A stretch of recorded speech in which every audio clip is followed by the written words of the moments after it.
Sabi nila, hindi daw mahalaga ang pera. Napansin mo ba? Na hindi ka rin mahalaga pag wala kang pera?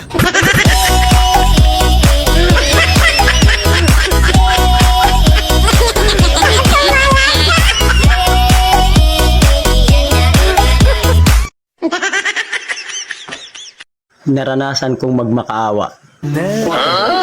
Huwag niya lang akong iwan. Ngayon baliktad na. Siya na ang nagmamakaawa. Bakit? Iwanan ko lang siya.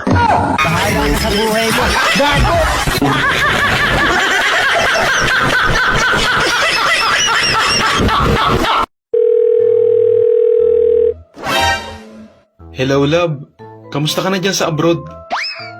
Eto, okay lang love. Healthy naman si baby sa tiyan ko.